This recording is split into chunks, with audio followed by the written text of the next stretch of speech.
So, what's a surefire way to reach new audiences? If you said crossovers and collaborations, then you're correct. They're quite common nowadays, especially with mobile games and Fortnite. And even games that used to avoid them, like Overwatch, have started to join in. Still, could these collaborations become excessive? Well, you might be familiar with Phantasy Star Online, a Dreamcast online RPG that pioneered a genre back in its heyday. Whether it's the gameplay, the story, community, the excellent music, or their personal stories, people remember PSO fondly. So, what's the first thing that comes to mind when you think of its sequel, PSO2? Well, besides the 8-year-long delay, you probably thought of the numerous collaborations. There were heavy hitters, such as Persona, Sword Art Online, or even Final Fantasy XIV, alongside several smaller collaborations. This ranged from anime and video games, to real-life celebrities, and even shampoo. So join me, and let us revisit 8 years' worth of collaborations. This is the history of PSO2 collaborations. Or at the very least, most of them. But first, let's set some ground rules. This video will only cover collaborations that result in exclusive in-game items. If the collaboration is only physical merchandise, or doesn't have unique items made for the collaboration, then it's not going to be considered. Although, there's 2 or 3 exceptions that I'll be doing, just because I want to talk about them. On a side note, the mobile game PSO2 ES, or Essence, alongside the 2 animes of PSO2, will not be covered in this video. Neither will the comics, or pretty much any PSO2 spin-off. Also, this video won't cover New Genesis, the sequel game that's glued onto PSO2. Secondly, I'll be listing all the collabs in order of appearance, but per franchise. So, if for example, a Sonic the Hedgehog collaboration occurs in 2014, but there were also Sonic collaborations in 2016 and 2020, then I'd cover them all back to back, during the 2014 segment of the video. Mostly because it's easier for me while editing, and avoids repetition. Lastly, the video will try covering every single collab that fits the first criteria. Unfortunately, despite my best efforts, there's bound to be some that have slipped through the cracks. After all, I joined PSO2 with its English release, so I have no personal experience with the Japanese collaborations. And because of that, this video would be impossible without several websites, which documented years of PSO2 history as it occurred. This includes bump.org, the Phantasy Star fan blog that would translate all the PSO2 news at the time in English. It was an indispensable resource for most of my research, so I'd like to extend my sincerest gratitude. My other sources include the Japanese PSO2 wiki, called SWiki, which has extensive documentation on certain topics not covered by Bumped. And of course, there's also the official PSO2 websites and their YouTube channel, to which a majority of the footage shown here will be taken from. With all the disclaimers and introductions out of our way, let us begin with 2013, the year that the first collaborations showed up. In late August of 2012, Sega would release Project Diva F over in Japan, just a month after the official launch of PSO2. For one of the game's songs, the MMORPG Addicts Anthem, Sega would use PSO2 as the visual theme of the music video, alongside Miku dressed up like a phone whirl. This music video would appear as a lobby monitor video, which meant that anyone who logged into PSO2 back in 2012 would see the video play in the background. A more tangible collaboration with the virtual idol Hatsune Miku wouldn't happen until 2013, in the form of an AC scratch ticket. The main draw of this ticket was the Hatsune Miku costume, hairstyle, and the mag form. But this isn't a lot for a collaboration scratch. I'm guessing Sega thought so too, because Miku would return alongside her friends, just a year later in 2014. While it did bring an AC scratch featuring the outfits and hairstyles for Luca and the Kagomine twins, the collaboration went a bit beyond that. They went ahead and made an actual in-game concert. It featured Miku and Luca singing a remix of Phantasy Star Portable's main theme, Living Universe. And for attending, you'd be awarded with the music CD of that concert, letting you listen to it on your own jukebox. The Vocaloids from Krypton would take a long break from PSO2, but they aren't the only Vocaloids. In early 2018, Yuzuki Yukari would collab with PSO2, offering her outfit, a voice ticket to make your character sound like her, and lots of furniture in her image. This also included a male outfit for some reason. And 2 years later, people would be given 2 new Vocaloid scratch tickets back-to-back, starting with the Miku crew in some new outfits. It introduces Kaito and Meiko to the lineup, gives new outfits to Miku and Luka, and adds the infamous Mikadeo costume. You know, the one that scares kids. And finally, 1 month later, the last known Vocaloid collab was with Kazuna Akari, alongside Christmas Shiva and a rerun of the Yuzuki Yukari items. The English servers, PSO2 Global, released in early 2020, would only receive the 2014 scratch and the concert, with Miku and Luka. But on the plus side, the English servers did receive a rerun of the concert, long past its removal. In 2022, because of fan demand, and the PlayStation 4's English version being released, a limited-time rerun of classic PSO2 concerts would be scheduled to run, including the Miku and Luka concert, which were never part of the permanent rotation of concerts. Japan never got this rerun, or the later rerun at the end of 2022.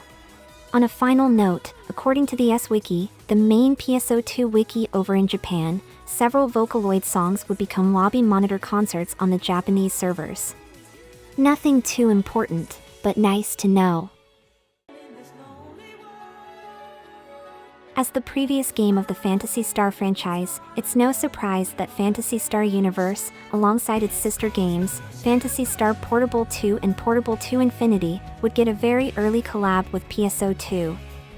As far back as the Tokyo Game Show of 2012, the 8 starting uniforms of Portable 2 were teased to come in a future update. These items were then revealed to be part of the physical Vita release, which released in February 2013.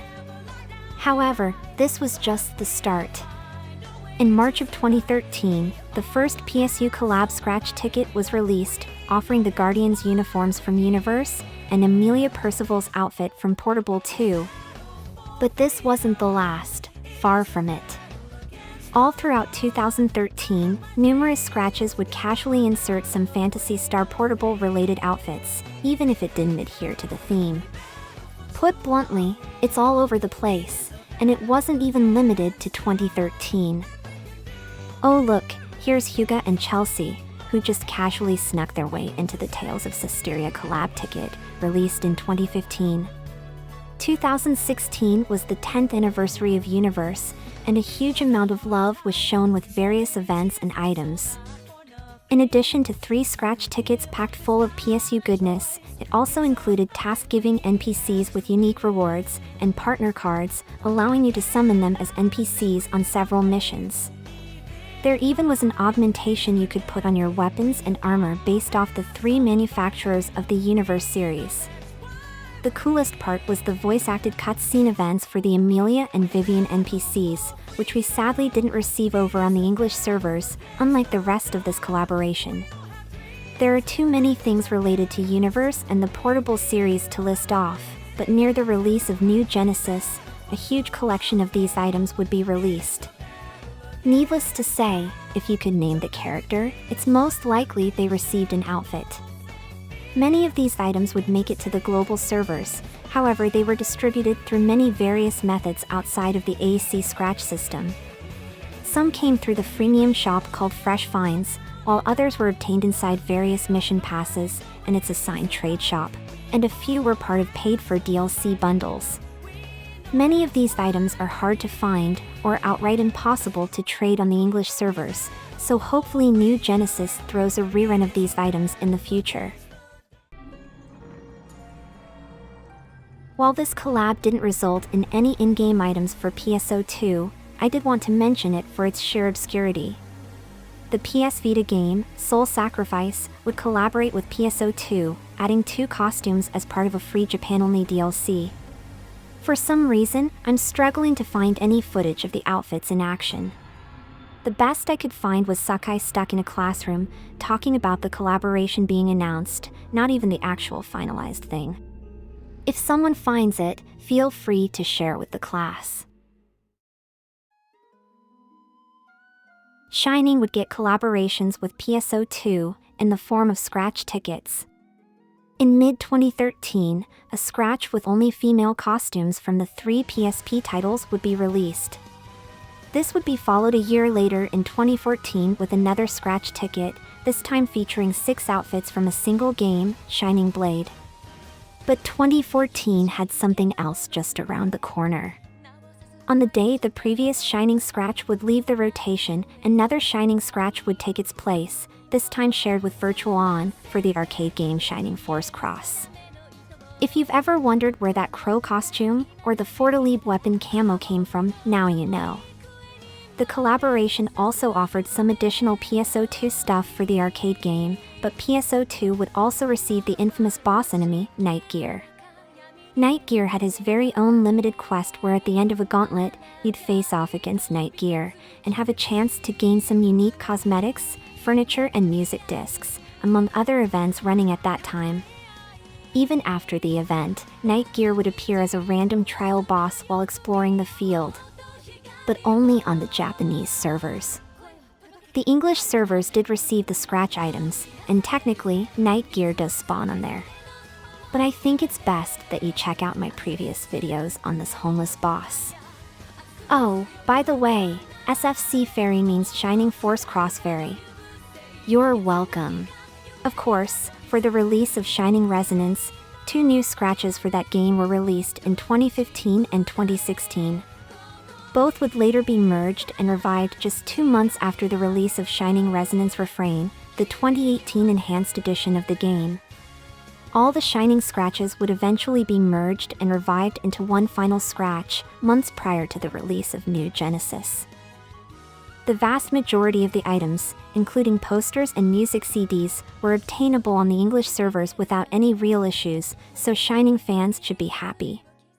Except for Shining Force fans. In June, the mecha-focused arcade game would collab with PSO2, and brought alongside it a few AC items, and not much else. While the collab only added a single outfit and some furniture, it did add a new collaboration boss, Cougar NX. It came alongside a limited time quest to fight it, and the boss could drop some camos and music CDs. There also was the cow-themed Ushiman outfit and weapon camo, given for free by killing the boss. The best part was that the boss would stay in the game, appearing as a random trial boss even after the event ended. But only in Japan.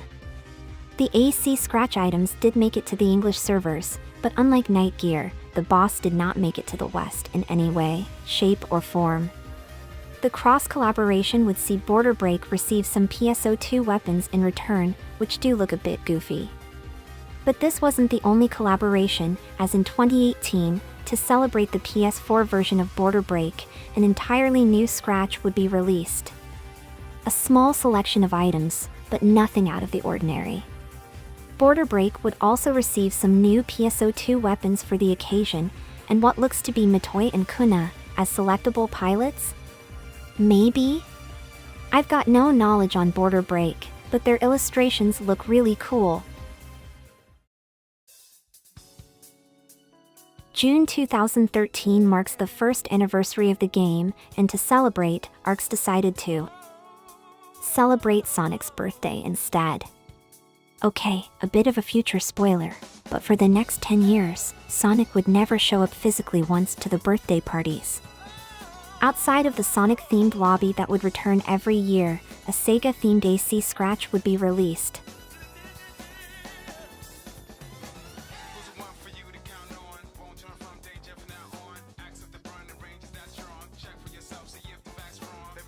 And if that wasn't enough Sega goodness, then merely 2 weeks later, players got treated to some Burning Rangers love. There was a new, limited-time quest, where you had to save people from the flames, in a tribute to Burning Rangers. They even give you a TMG specialized in taking down the flames, and if this quest sounds familiar, well, it's because it's in homage to a PSO1 quest Central Dome Fire Swirl. On the 20th anniversary of PSO1, the quest would make its 8-year return with the ultra-hard difficulty, and all the enemies added to the game since then. The English servers also received this quest, alongside the small Burning Rangers goodies like music CDs and posters that would drop randomly. Beyond 2013, 2014 offered another Sega pack in the form of the Sega Platinum Selection, featuring some Yakuza, more Valkyria Chronicles, and Space Channel 5. There even was a cute little Sonic mag. Oh right, speaking of Sonic, there wouldn't even be an outfit of the blue blur to wear until 2020. It isn't a Sonic costume, but an outfit stylized to resemble Sonic, with a Phantasy Star flair to it. Basically Sonic Man's successor, if you know who that is. A similarly stylized Tails outfit would follow up in 2021, coming alongside a wrench and a pair of rings as weapon camos, and both of these were DLC bundles over on the English servers. But in Japan, they were part of limited time spending campaigns, requiring 10,000 AC if you wanted all the items. So far, the English servers haven't been too left out with the collaborations. I wonder if that's going to change. And so, from Sega we jump deep into Madoka Magica. Released in 2013, 2 years after the release of the anime, the scratch features the magical girl outfits for Madoka and Hamura, alongside some weapon camos and a QB mag form. However, these outfits are sort of unique, in that they will not let you use your own hairstyle. The thing about collaborations is that the IP holder has the final say on what can and can't be done with their IP. That's why sometimes, the collab items have strange limitations that make no sense. Oh, and this was exclusive to Japan. You're going to be hearing this a lot from now on. 2013 would end with a big collaboration, the Fate franchise. This was a big bundle of mostly Fate Stay Night related outfits, the exception being Ilia from Fate Prisma Ilia. Also included were some voice tickets of characters, posters, and weapon camos. Speaking of weapon camouflages, this was amongst the first scratch to offer weapon camos that can be applied to more than one weapon type. I'm guessing this scratch must have been a huge success, because in 2015, 3 entirely new Fate scratches would be dropped. Starting in February, Fate Hollow Ataraxia outfits, alongside another Prisma Ilia outfit, some weapon camos, and even more voice tickets, would be quickly followed up 3 months later by another Fate scratch. The next scratch, in March of 2015, focused exclusively on the Unlimited Blade Works route. I really don't know much about Fate, so I don't have much to say. But I can recognize that iconic-looking background they added for your personal quarters, so there's that. And the next month, the last Fate scratch would be released, this time exclusively focused on Prismilia, more specifically the girl in that laughing gif. To the sadness of some fans, none of these items made it to the West. But there might be hope for the future, as in 2022, Type Moon would collab with Sega to promote Multi-Blood, Type Lumina, just a year after the game launched. So who knows, never say never. 2013 was a year of mostly Sega collaborations, as it dipped its toes into the whole concept. The third-party collaborations are some pretty big names in the industry, and many of the franchises introduced in 2013 would be brought to the West, which is why you're seeing all these screenshots right now. A simple year, but beware, as the road ahead is going to get bumpy. Well, let's not waste any more time, here's 2014. If you've been anywhere near Japanese geek culture, then it is impossible to not know about 7-Eleven. They have collaborated with numerous franchises that you are probably familiar with. Yes, even those.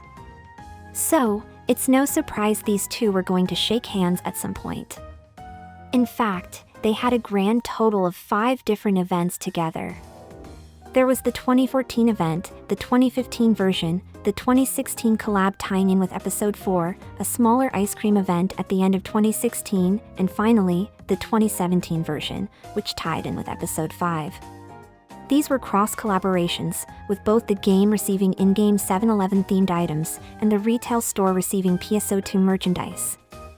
Throughout each iteration of the main event, a special 7-Eleven-themed shop would open in-game, offering unique 7-Eleven-themed furniture in exchange for fun points, a free in-game currency. Meanwhile, 7-Eleven shops throughout Japan would offer a Sega Lucky Lottery, featuring tons of PSO2 goodies, with the best prize being nicely detailed figurines of the characters. All iterations of the event also offered specially designed prepaid cards, alongside a small free gift. There is so much stuff within these events, so I'm only going to focus on the highlights for each year. Let's start with the 2014 version. The Lucky Lottery's A-Rank prize was the Kuna figurine, with the pink Love Rappy as a special rare prize. If you weren't so lucky, then alongside your low rarity prize, your item code would include a brown 7-Eleven themed uniform. Oh right, I forgot to mention this, but there also were the 7-spot campaigns. Basically, if you were to visit a 7-Eleven every day, you'd get a random login bonus upon connecting to their hotspot. For the event, you'd get a random PSO2 item, but if you were to reach a certain number of logins, then you'd get a special prize, and these were generally 7-Eleven themed reskins. They do look a bit tacky though. While we're at it, pay attention to the design of the in-game shop, it will evolve throughout the events. Next up is the 2015 edition. The Lucky Lottery this time offered this beautiful looking Zelsius Kuna figurine, pointy edges included. And the low rarity prizes had a new set of 7-Eleven outfits, including Meow. Oh look, he's the inventory clerk, he sure did fail his life prospects. My life is a failure. Anyway, this edition's prepaid card had a bunch of glow sticks as a Soaring Blades camo, although it does look a bit dumb. The hotspot login bonus is a reskin of Zamord and Zelsius, but they're quite ugly. A reskinned Arkuma suit was also part of the login bonus. The in-game store would be rearranged a bit, and a new selection of furniture was on offer, including a model of a 7-Eleven store. The 2016 event came out during Episode 4, which is set on planet Earth. Because of the setting, it made for a perfect excuse to advertise store chains within the Tokyo level, as 7-Eleven stores would show up as part of the background during gameplay. The Lucky Lottery featured the best girl, Matoi, in her iconic outfit, heels included. As part of the Episode 4 update, the layering system would be introduced, and 7-Eleven was one of the first few collaborations to make use of it for its low rarity prizes. And this time around, the shop in the lobby feels more complete than ever. They also started selling donuts and coffee, how generous of them. Oh, and the super lucky prize? Base were only Matoi. This life is so cruel. At the very least, we didn't get stuck with these ugly as sin Christmas-looking outfits from the hotspot login bonus. Meanwhile, if you bought some jelly in the real world, you'd gain points that could be exchanged for some PSO2 items. And one of the options was a selection of in-game consumable jellies. It does grant a very temporary boost, but come on, would you really eat some limited-time jelly? I wouldn't, that's why I still keep my American food consumables in storage. There was a very small promotion for 7-Eleven at the end of 2016, and it mostly was just free generic items if you bought a certain amount of ice cream. It's not too important, because the next main event would bring back this campaign and more in 2017. The 2017 event was also the last one, and this time around featured the worst girl, Hitsugi, as the rare figurine. The ultra-rare figurine barely looks different. And you probably didn't even notice that I swapped their appearances around. You're seeing the normal rarity one on screen right now. Low rarity prizes would net you the Emperor Rappy t-shirt. Also a keychain, but there's not much else in this final edition that's really noteworthy. I didn't even begin to cover every single little piece of merchandise, but we have other franchises to go through. But one thing is for sure, is that Matoi is the best girl. Attack on Titan would finish airing its first season in September 2013, and what better way to celebrate than throw a PSO2 AC scratch about 7 months later, in 2014. The outfits for Eren and Mikasa are notable for the sheer amount of sticker positions it can use, which is meant to be used alongside the other Attack on Titan stickers, but you can use any sticker too. It also featured a giant Titan in the lobby, and there even was a housing background with the Titan peering through. Kinda sucks that room backgrounds are consumables and can be overridden, so I doubt many would use it. Season 2 would finish airing mid-2017, which led to another collaboration at the end of the year. This was mostly a rerun, but it did add a Season 2 poster and a Titan costume. It made for some very strange sights. And that was the last time they would collab. At least for the folks in Japan. Believe it or not, completely out of the blue, and a few months after New Genesis released, the English servers would receive for the first time the collaboration, with the lobby and all that.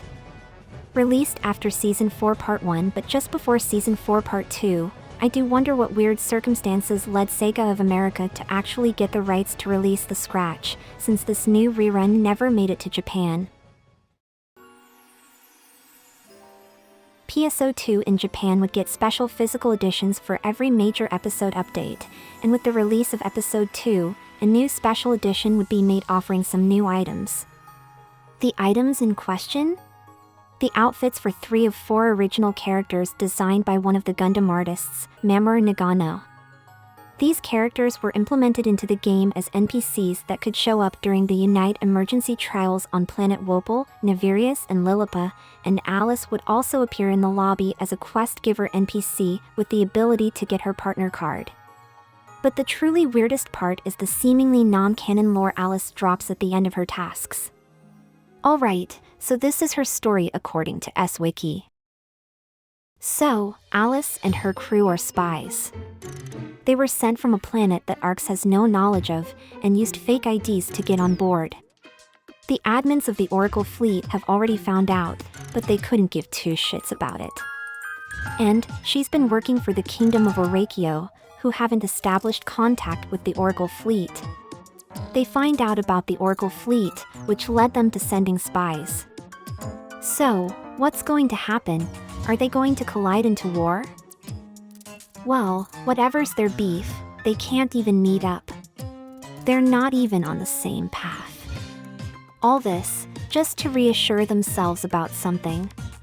Maybe they're after the females? Actually, about that. One of her client orders is to ask every girl's opinion about interracial love. Oh no. I see where this is going. And remember, she's still part of the Japanese version of the game to this very day. She could have been removed back when they killed some NPCs prior to Episode 4, but she survived. Yet, she is completely irrelevant to the plot, and readers of the S-Wiki still ponder to this very day about her relevance to the plot. That previous collaboration was a bit nuts. Thankfully, this one is much simpler. So, do you remember the scratch with the Shining Force cross outfits? Well, it wasn't the only collab on there. It was also a virtual-on scratch, more specifically for the third game in the series, Force. It featured outfits for Temujin and Feiyen, some weapon camos, and a cool Temujin statue for your room. And in 2015, a special virtual-on lobby would be installed. This tied in with 2 more outfits from Virtual-On, Angelin and Mizer. With a mag, a few weapon camos, and the statues for all 4 of the characters so far, this was the last Virtual-On scratch ticket. And in 2014, a PSO2 version of a Feiyen gunplay model was released by Hasegawa. Outside of the stickers, I don't know much about these models. There was one more collaboration in 2018, but it's honestly quite a unique collab. The collaboration was PvP focused this time around. The PvP lobby received some nice statues as decoration. And inside of the PvP arena, 2 weapons were reskinned to match some of the game's weapons. But the coolest part was the slew of virtual-on cosmetics and furniture added to the end of Match Gacha. This featured 2 outfit variants for both Temujin and the newly added Raiden, weapon camos, music CDs, the statues, and posters from the light novel, A Certain Magical Index. Yep, this is actually a collaboration with the crossover light novel, A Certain Magical Virtual-On. This resulted in the video game of the same name, which officially became part of the Virtual-On history on the official website. If a 15-year time gap between games doesn't sound depressing enough, then you'd be delighted to hear that this crossover game got delisted a year later. Unfortunately, this wouldn't be the first collab with a game that would become delisted or reached its end of service. That's indeed the cruel world of online services, mobile games, and, in this case, licensing issues. For Phantasy Star Festa 2014, attendees could obtain a Donbla costume and mag. The character is actually from a manga called Yotsuba, and not some Japanese Amazon mascot. The Amazon version was just a special variant of the official figurine, but anyway. A very small collab that never made it to the West, as usual. August 2014 would see a very small collaboration with the anime adaptation of the Irregular at Magic High School. It featured 2 Magic High School outfits, some weapon camos, a poster. And that's about it. Interestingly enough, the scratch did release while the anime was still airing. It also did make it to the West in its entirety, which is rather uncommon. I'll admit, the wand camo looks pretty cool, but there's not much else to say. I have never heard of this anime. I think it might feature some Yuri, but I wouldn't know. Anyway, while it does feature generic-looking school uniforms, there are some unique miscellaneous items. For example, one of the collab items is a table with floor cushions. Furniture from Collabs mostly go for a decorative merchandise look, so it's a nice change. The second noteworthy item is the mag form, which is a pair of hair buns. Apparently, it's some sort of gag weapon for one of the characters, and the effect can be replicated when the mag uses their punch attack. If that's not your thing, there's also the hairstyle and accessory versions, so everyone wins. Just casually sneaking in the Christmas banner of 2014 was the Dreamcast Goddess, from the multimedia franchise, Sega Hard Girls. It came out just before the 11th episode of the anime, which is notable for being the PSO2 episode. There are things you won't see elsewhere, like the headless rappy suits, barbecue rappies, and a statement that has aged incredibly poorly. It might be worth watching just for the references. But it is a bit strange that it only focused on one character. Other anime collaborations had at least 2 important characters. But the anime cast would make their debut in 2015 as part of the Neptunia collaboration. They were turned into marketable plushies. Unfortunately, the Sega Hard Girls would remain stuck in Japan.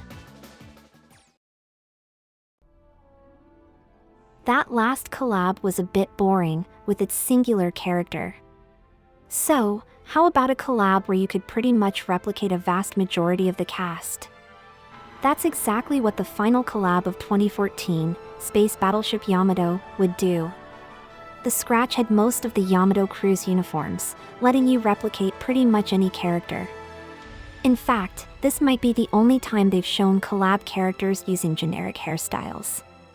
That's because only 3 hairstyles were created for this scratch, all for the main characters, Kodai, Yamamoto, and Mori. You can also have the Yamato in your room as a ceiling prop or as a scenery background. Outside of the usual voice tickets, the West did end up receiving everything on the scratch, including a poster with the English title on it. Although, we never received the limited time appearance of the Yamato in the shopping plaza. On a personal note, I'm kind of bummed that it took me until 2021 to watch the series, because now I need to grind Cradle of Darkness. Anime was definitely the most dominant type of collaboration in 2014. While a lot of collabs still focused on cosmetics primarily, there were some experiments here and there. Anyway, grab some popcorn, because 2015 is where things start ramping up.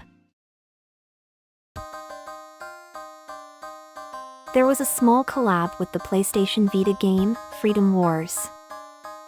Not much to say outside of cool prisoner outfits and a sick-looking whip camo. I could sure use one myself. What do you mean there's another collab? The cats? I don't feel like covering them. Here's a bit of a post-production failure on my part, but the cats did appear in the PlayStation Vita version of the game and served as permanent quest givers in the Vita lobbies. I can't really find a date, but it's safe to assume the NPC showed up with the launch of the Vita version in 2014. If we go back to 2015, then alongside the Freedom Wars scratch were the bodysuits for the two cats. It wasn't just a scratch, as alongside it came the arrival of a Nyao theme to the PlayStation cats, and a slew of cat-themed weapons camos could drop. This is the fate they deserve for the pain they've dealt me in Infinity. Obnoxiously slow, unskippable dialogue for their stupid friendship squabbles, trying to kill each other for the most stupidest thing ever, and the quest keeps going, and going, and going, and going. I am so glad they're not on the English servers, because if they ever did, I would lock them up in my future castle's basement, serving eternal torture for the rest of eternity. So anyway, to celebrate the 2016 release of PSO2 for the PS4, Sony released some beautiful, limited edition PlayStation 4s.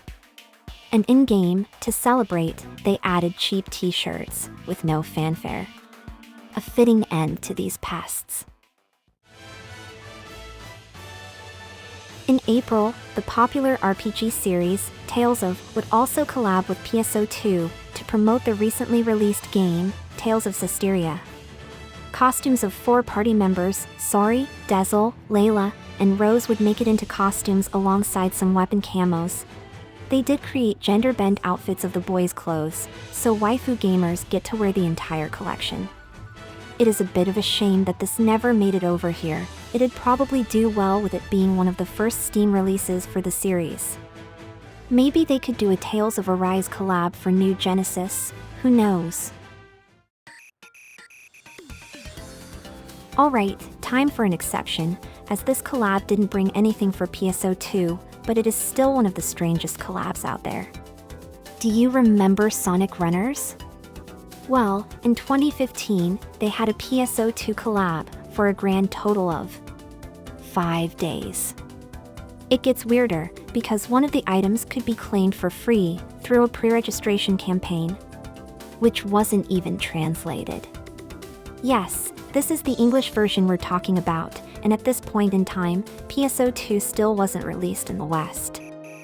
And all this while the game wasn't even launched everywhere, it was still in a soft launch period. But I've rambled a bit too long, the game is dead anyway.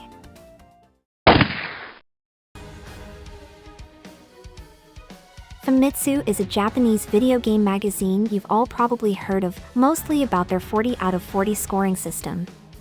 They had a small collaboration in the form of a mag, based off their mascot, obtained by buying the May 2015 issue of Famitsu. Nothing too special, but things would become very interesting 1 year later. In November of 2016, the Famitsu Cup would commence. This came with a fancy lobby design and the appearance of Famitsu's mascot, Neki. You'd be able to exchange with him various items, including the previously released mag, by completing certain quests, including the event-only urgent quest, Neki's Trials. And apparently, Neki wasn't messing around. This was a new mining base mission, which not only prevented the usage of the AIS mech, but it also spawned devilishly evil walls that would only block players if they weren't destroyed. Oh, and there's a boss who can nuke a tower when it's low on health. It sounds suspiciously like Mining Base VR, and that's not a coincidence. That's because Mining Base VR was created from Neki's Trials 4 months later. and while the English servers wouldn't receive anything from the Famitsu collaborations, we did receive Mining Base VR, which is basically a modified version of Neki's Trials. If you bought the magazine that went alongside the event, you'd get some item codes for some specialized Famitsu-branded fishing rods and mining pickaxes. What is interesting though, is the trigger that came alongside the magazine. The trigger does not expire, meaning that if you claimed the code while it was still valid, then, in theory, you could replay Neki's challenge in 2023. But outside of maybe getting a useless Neki augment, I suppose there's no real point in doing so. Still, I love the fact they made an entire urgent quest for the collab. I sure hope they make more collab urgent quests down the line. In May of 2015, a set of unique character designs were created by Masaki Apsy for PSO2. The two casts, Shiki and Udo, would appear as limited-time NPCs, and with their partner cards, you'd be able to summon them to help out even after the event has ended. The two also appeared as part of emergency trials during the event. While their cast parts were in the scratch ticket, that wasn't everything on offer. As part of the collaboration, a plastic model of Shiki would release in August, and alongside the model came an item code. Notable items included the costume versions, voice tickets, and weapon camos. The collab would resume at the end of the year, when similar-looking but different blue versions would show up in the lobby. You could also obtain their partner cards, although they do use different weapons. These new parts were distributed in the Disgaea 5 collab ticket, and a new plastic model was also sold at this time. Like before, the plastic model has an item code that granted a few exclusive items. Interestingly, Apsy wrote a blog post about the collab. He seems grateful for getting this opportunity, and I'm guessing it's why his Twitter avatar and banner are of Shiki to this very day. Now, I can't really verify this next part, so take it with a grain of salt. According to Otapedia, the first section of his career was a PSO1 model, which if true, sounds pretty wholesome. Oh, while we're at it, Apsy is currently working on the Megami Device project, a series of Musen plastic models. If you're a PSO2 fan, you might recognize that some of the characters were designed by a very familiar artist. Perfection. Right after the Masaki Apsy collab, we have another artist collaboration, this time with Mr. Suzuhito Yasuda, the illustrator for Durarara, Danmachi, Digimon Cyber Sleuth, and the Devil Survivor games. In July of 2015, the first 3 characters were added as NPCs in the lobby. You could obtain their partner cards by completing their quests during the event. And of course, you could obtain their outfits from the AC scratch ticket. The design for these outfits pop very nicely, and they're accompanied with some slick-looking camos. Just don't think too much about their practicality. The event must have been a success, because 2 years later, Yasuda would collab again with another 3 new designs. Just like the last event, 3 event NPCs would offer their client orders, and you'd get their partner cards. And if you missed the first event, the previous 3 characters could be found in Franco's Cafe. Of course, we can't forget the scratch ticket for these eccentric girls. On top of the eccentric designs, the weapon camos are just as impractical, but sick-looking as ever. I tried looking on Yasuda's Tumblr for a post regarding the collab, but it doesn't seem to exist. And strangely, their works page only lists the 2015 collab for PSO2. In a shocking twist, these outfits actually made it to the West. The only issue was their exclusivity to the Fresh Find store, which made the items untradeable in the process. To be fair, unlike the rest of the items in the store, these were part of the featured bundles, so you had about 2 weeks to buy them. But once they left the store, they were gone for good. If you lacked the star gems, you could also buy the items individually, provided they appeared on that day's rotation. And that's the reason I own nothing from this collab. Except for this camo. If you pay attention, you'll notice the Awa Studio branding on the weapon, even on the English servers, despite never mentioning that it was a collaboration. I wish I could show off in those outfits, but my poor young self was broke on SG, so that can't happen anymore. The original Phantasy Star Online is still, to this very day, well remembered by many.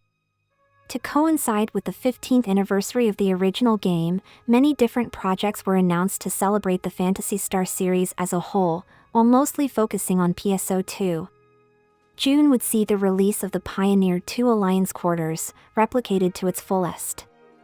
The design was kept as intact as possible, with the only real omission being the NPCs. Pioneer 2 was such an iconic location, even for someone who never grew up with PSO1, like me. But alongside it came a limited quest, where at the end of the journey through tough foes, you'd face off against one of PSO1's bosses, Gal Griffin. The arena was also straight out of PSO1, and to be honest, he's one of the most intimidating bosses, even to this very day. Past this event, Gal Griffin would become a permanent addition to the game, and would even get an ultra-hard makeover in Episode 6. A few months later, Sega would begin releasing PSO cosmetics over the course of a few months. These included class outfits, section ID stickers, music CDs, weapon camos, alongside Red Ring Rico and Flow-In fashion. You needed to get your hands on Raggle memories to buy them, which often were tied to rewards from both free and paid events. And that was pretty much it for the 15th anniversary, but that wasn't the end. For the 20th anniversary in 2020, Ash, Karik, and Rico would show up in the lobby as NPCs, due to some space-time shenanigans.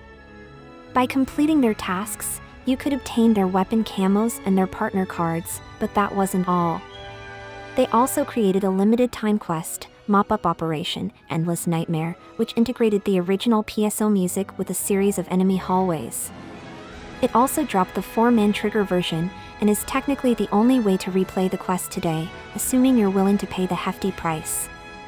A nice little surprise was the rare chance to fight Gal Griffin in his arena for the first time since 2015, that was also the only way to fight him there on the English servers. Because, with the exception of the 2015 quest, all the PSO1 content did make its way to the West, including the 2020 event NPCs. Its sequel does owe a lot to the original, so it's no surprise they'd honor the legacy. There was a minuscule Mikagura School Suite collab in the form of a 2015 scratch ticket. It came out only a month after the anime finished airing, but that's the only interesting thing to say about this collab. Simple collabs like these are kind of boring to write about, so hopefully the next collab is a bit more complex. You know about collaboration cafes, right? They basically have themed dishes and goodies themed around a tie-in anime, band, video game, and more. And one of those cafes is an all-you-can-eat buffet of sweets, Sweets Paradise. Sweets Paradise would have many collaboration menus with a lot of IPs, and PSO2 was one of them. And collaborate it did, as a grand total of 5 different events would be held at specific branches, each with their own set of items. There's a lot to cover, so let's not waste any more time. Let's start with the original cafe in Shinjuku, running from late July to late September of 2015. After you pay the cafe's buffet price, you'd pay additional fees to purchase the PSO2 menu, with additional menu items each being charged separately. And each menu comes with an item code and some small goodies, depending on the event. With every menu, you'd receive a placemat featuring Kuna, a random drink coaster featuring the PSO2 girls, and 2 random stickers. Most importantly, you'd receive one item code, containing one of the random bundles of exclusive in-game items. From the first event, there were the exclusive recolors of the pastry apron outfit, for both men and women. Then, a spatula dual saber camo, alongside a floor mat featuring the key art for the event, and some generic wall posters. But these weren't the only items. Probably as a means to get people to revisit the cafe halfway through the event, certain menu items will leave their place for others, and alongside that, a different selection of item code bundles would be available. The most notable addition was the Nora Cake Sisters truck, floor mat, and Wait, the outfits? Turns out I was a bit wrong earlier, as the only outfit in the first half of the event was the stupid fursuit. The first half did have a lot of booster items though, themed around the dishes of the cafe. In terms of in-game items, the second event has identical item codes. The event happened just a few days after the first one ended and was set in Kyoto, which only altered some menu items and physical goodies. The third event, dubbed the Thanksgiving Day Special, would occur right after the second event and lasted 4 months straight. As a result, there were 3 different time periods during the event, each with their own item sets and menu items, with the first half consisting of all the items from the last 2 cafes. I'll be honest with you, those older items in Part 1 are much more interesting, because Part 2 and Part 3 only have posters and boring, non-collab related accessories. They're so boring that they made it to the English servers, minus the posters. It did add one booster item, based on one of the staples of the cafe, the Lilipan omelette rice. But that was it for the in-game items. The cafe events would take a 6-month break, before returning as a refreshed edition, dubbed the best. A new set of coasters were created, and the stickers were replaced by bookmarks. The table mat was also replaced by Matoi, using the new art from the event. For the in-game items, a lot of them would return, alongside a few new ones such as the Matoi and Kuna panels and floor mats, different poses for the posters, a tea emote, and the Emperor Rappy plushie. The Arcs Cafe would then take a 2-year-long break, as it was running nearly continuously for the past 2 years. But when it did return, quite a few changes were done. Sierra became the mascot for 2019, and she replaced most of the menu items, coasters, bookmarks, table mat, and the in-game items. Sierra-themed panels and floor mats, new uniforms for boys and girls, new posters, and an emote to finally replicate the key art poses from the previous events. You even had Sierra's voice ticket and Phantasy Star Zero memories, which I'll talk about in its respective segment.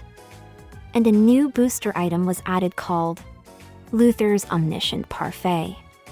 Disregarding the description, I can only imagine Luther wolfing this parfait down in hopes of gaining omniscience. But he ends up with brain freeze, and basically has all of BuzzFeed and WatchMojo videos stuck in his head now. I guess we can end this segment by highlighting some of the menu items throughout the years. The Lilipan omelette rice is a classic, having never left the menu since 2015, and looks very accurate to the character. The Rappy as a dish looks boring, but in the form of drinks it's adorable, especially with the Rappy taking a bath in your tea. Another cool thing about the menu items is that unlike a lot of collaboration cafes, these items often focus on the enemies, which leads to much more interesting looking dishes. Like, how about some Luther Clock pizza? You think you're so hot for clearing the solo version of the Profound Darkness Parfait? Why don't you try soloing the raid version then?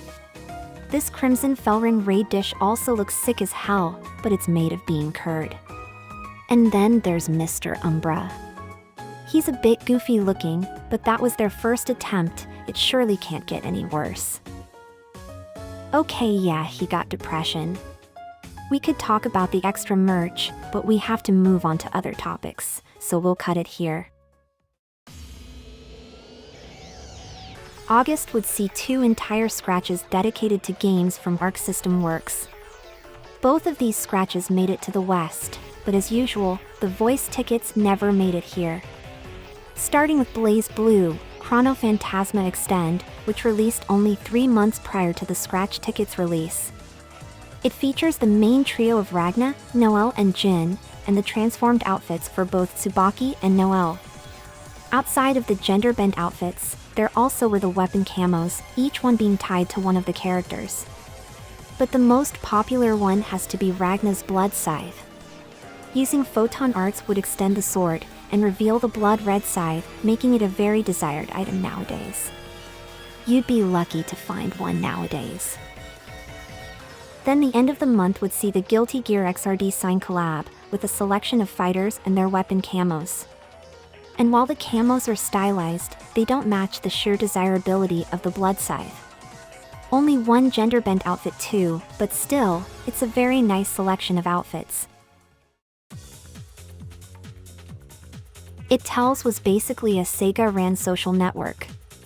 You could think of it like the Miiverse, but with the ability to create your own communities based on whatever subject. And they really wanted people to create communities beyond just gaming and PSO2, as a regular newsletter would feature creators with written interviews and links to the communities they ran. The creation of the site dates back to December 2013, and even got featured in a PSO2 livestream. But a real collaboration event wouldn't happen until 2015. If you registered for the website and joined the special community created for this collab, you'd receive a wrappy suit with a tag on its back. Beyond the official community for the event, PSO2 had other official communities, like for example, the Screenshot community and the Dark Falls Girls. What on earth? I have no clue who they are, but I don't think I want to jump into that rabbit hole. I already found a rabbit hole about a Sega Hard Girls live performance, with Yuji Naka as a guest, so let's not go too deep. A total of 9 official communities were made on the website, including one for the Sweets Paradise collab. Some of these had participation rewards, like this sticker, and there was a points system that could be traded in for some PSO2 items. The website would shut down in 2016, so you can add that to the collab death count. Here's another collab that made it to PSO2 Global, the 7th Dragon RPG series. But just like Yasuda's collab, this wasn't even labeled as a collaboration in the West, as the items were quietly shoehorned inside other scratches. These were basically class outfits from both 7th Dragon 2022 and 7th Dragon 3, Code VFD. It's pretty much Sega's take on Etrian Odyssey. Don't have much to say, so I'll just say that I'd actually kill for an Etrian Odyssey collab. I want that Sovereign class. All of them. The Neptunia scratch is technically a Neptunia vs Sega Hard Girls scratch. But as you already know, they've been reduced to marketable plushies here. The scratch also released 2 months before, and not after, the game first came out. The scratch focuses on company mascot If, the personification of the Dreamcast, Yuzum, and Neptunia in her goddess form. Even though it's an all-female cast, boys weren't left out with the gender-bent outfits. The collab would get a very late rerun in 2021, 3 months prior to the release of New Genesis, and would never make it to the West. Did you know that limited-time alliance quarters were a thing? Well, neither did I, but that's the coolest thing from the Fairy Tail collab. For a limited time, any alliance could change their quarters into a special Fairy Tail one. And I must say, the pub aesthetic looks super cozy. Of course, it wouldn't be complete without some Fairy Tail cosmetics. Outside of the mag and the sick-looking fire fists, I don't have much to say. It never made it to the West, as usual. A very small anime tie-in scratch with some real guns for camos. Guns, pistols, bullets, katanas. People love the real ones, not those squeaky-sounding sci-fi guns. But otherwise, it's 2 borderline identical school uniforms. However, the rerun of this scratch has some notable achievements. Not only was it the last collaboration scratch in the history of the game, but it also was one of the last scratches that focused on classic items. Even then, the other last scratch expired 2 weeks earlier, so Aria technically outlived that. So congrats Aria, your rerun scratch was the last of its kind. As the end of 2015 approached, a collab with Legend of Heroes, Trails of Cold Steel 2, would be released. A very standard set of outfits from the game and their associated weapon camos. I heard some amazing things about the franchise, but I don't know, I don't feel the urge to play it. But I do want to play an RPG. Just a simple RPG I can get into without all the stress. Oh, perfect timing, this might be the RPG I need. I think I'll just keep begging for a Skies of Arcadia remaster. Disgaea 5 would be the last collab of 2015, and it was another simple scratch ticket. It does have adorable pretty plushies for the home and on the go, but otherwise it's a pretty stylish but nothing out of the ordinary collaboration scratch. But not gonna lie, I would pay some good money for that shoulder fur, but you guessed it, it's Japan only. 2015 had a ton of scratch collaborations and makes it easily the most collaboration-intensive year. It's also the year that physical collaborations with exclusive item codes started to become a thing. With a few exceptions, however, a lot of these aren't exactly the heaviest hitters in the industry. So let's see if 2016 changes that. Some Hello Kitty merchandise did make its way in-game and featured the adorable-looking Rupica kitty. It was originally part of an item code given to people at the Phantasy Star Festa 2016, an offline event. It was later added in May to the Recycle shop, in exchange for any AC scratch item. The items are untradeable, however, so there's no way to obtain one on the Japanese servers nowadays.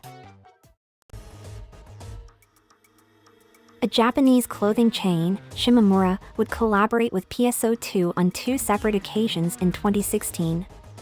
During both of the cross-promotions, Shimamura shops would show up within the in-game Tokyo.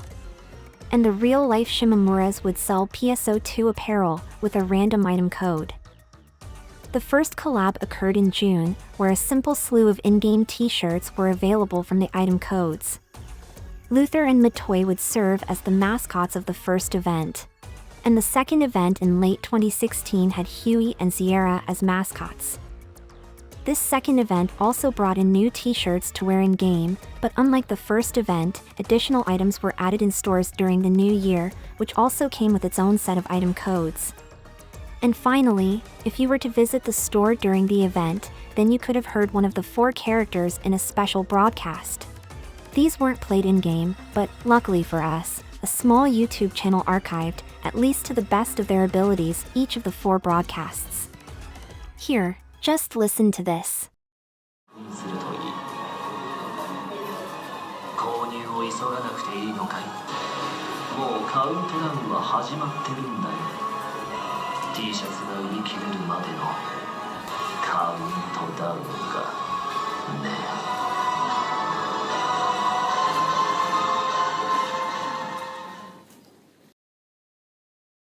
And that was Luther, the store clerk.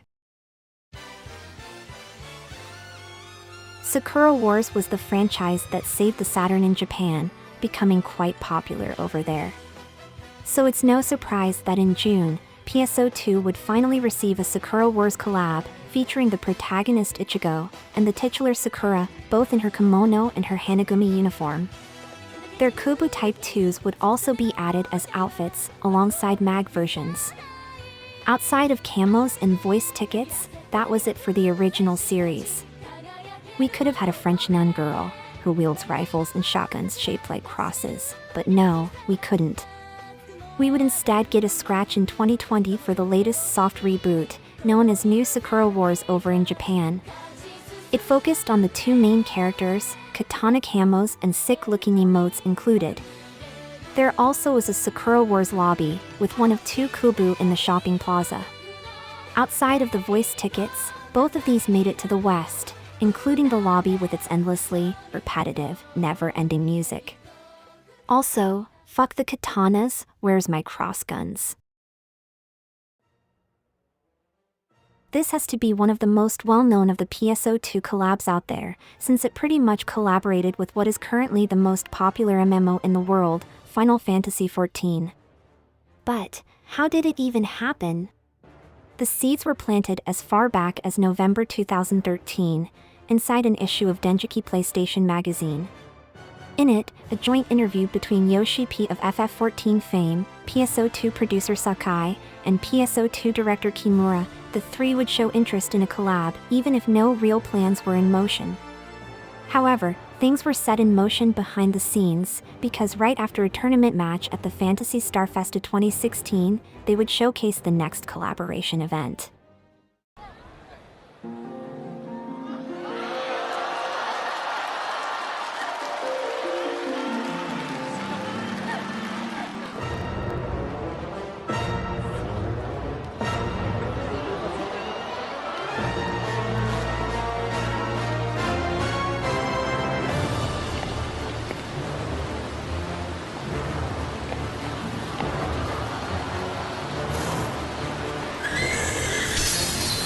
The audience witnessed the recreation of the Odin boss in PSO2, complete with its own arena, AoE spells, and the instant death attack.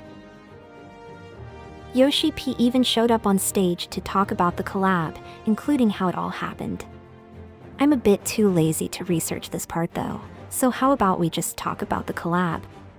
The collab would go live in June of 2016 with the addition of a limited quest, Border Roaming Black Knight, which always faced you off against Odin at the end. It also added Odin as a random emergency trial, so he could show up at any moment during your daily strolls. For killing any Odin, you would have a chance at getting his helmet, mag skin, marketable plushie, or even his sword as a weapon camo.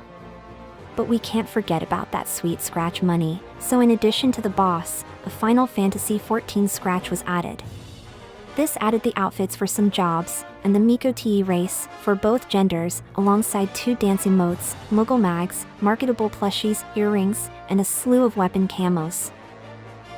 Even after the event has ended, it is still possible to fight Odin to this very day, as he's one of the possible bosses hidden inside rare rainbow teleporters. But as you've guessed it, this content is stuck in Japan. And I doubt Square Enix would ever agree to such a collab nowadays. At least, not without $100 billion and a pledge to support NFTs. Let me tell you a small secret. The profound darkness wasn't the final boss. Why did the story go to Earth? That's because it's the resting location of the true final boss. And dear viewer, I hope you geared up, because she's at your doorstep.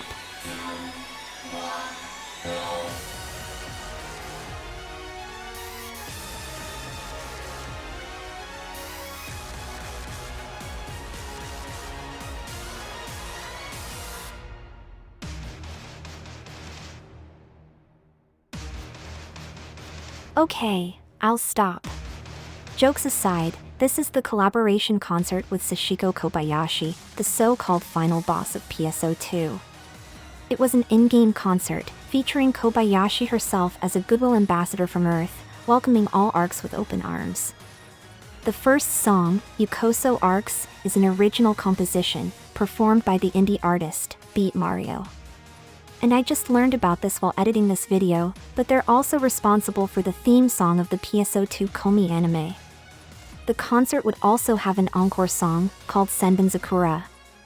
I don't know how to explain this, but this is actually an extremely popular Vocaloid song. It's just a bit strange to hear that a real singer went on to sing. Actually no, I can't get myself distracted by yet another rabbit hole. If I end up talking about how she literally sang this Vocaloid song at a New Year's show, which was once the most viewed television show in Japan, or how she became a freaking Vocaloid, this video will literally never, ever end. Oh my god, a VTuber? Wait a minute, I thought that nickname, Last Boss, was because of her PSO2 appearance. Oh my god, it's her specialty. Okay, stay focused Yvonne. There wasn't any scratches related to her extravagant costume, which is a shame as she's literally wearing it in-game. But it did make its way into real life, as part of a live performance. She sang it as part of an offline PSO2 event, and it's impressive looking. The music would be released as a physical CD, which included an item code to get the song in-game, alongside a cutout panel of her artwork. This obviously never made it to the West, but regardless, I have some mad respect for this lady. So, get this. Alongside the introduction of the final boss, they would add Godzilla. Added in the same update, the Godzilla lobby would add the titular kaiju in the center, with the occasional roar. But every now and then, he'd charge his nuclear breath, and would actually destroy the lobby monitor. Because he's a center lobby statue, he would disappear during the concert, so we unfortunately can't have a Godzilla vs Sachiko Kobayashi kaiju battle. The collaboration scratch wouldn't go live until 2 weeks later, where they would add the Godzilla costume, mag, and posters. The collaboration was to promote the new Shin Godzilla movie, and certain movie theaters would play a special PSO2 Godzilla crossover ad, just before the movie started. The ad is still up on the official channel, but there's no original footage in it, so you're not missing much. This is actually a cross-collaboration with Kairi Million Arthur, a mobile game which also got a PS4 and Vita release. Some very colorful outfits in general, but I do dig the pink dress in particular. Well, minus the overly exposed panties. But it's pretty much your typical collab scratch. The lobby did have monitor ads for the game, but that was it on the PSO2 side. As for Kairi Million Arthur, it would receive several PSO2 guest characters, acting as both cards and as enemies. While it does look like a really generic fantasy RPG, they at least gave new art for the PSO2 characters. Some of my favorites would have to be Mitoi and Kuna, as they look adorable. It's a shame they only focused on the big names, like Luther, Io and... Okay, wait, hold up. What the fuck is this? See, the only reason why I know about the cards in general was due to the Phantasy Star Wiki. But there, they only have the cards tied to important characters. But these folk are generic characters, so they don't have a wiki page for them. I only learned about this while researching on YouTube, thanks to this fellow. I tried searching for a solid hour or two, but none of the Japanese wikis have the pictures or even simple listings, and guess what? And another game bites the dust. More importantly, if you know where one can find high-quality artworks of these forgotten cards, then please, upload them. The next collab was with a cult classic, Gravity Rush. Released 3 months prior to the actual game, the scratch just consists of 2 outfits, a poster, and some of the most stylish-looking emotes out there. As usual, the West gets left out from everything. Well, almost everything. Shortly after the game's release, a free DLC for some PSO2 goodies was added to Gravity Rush 2.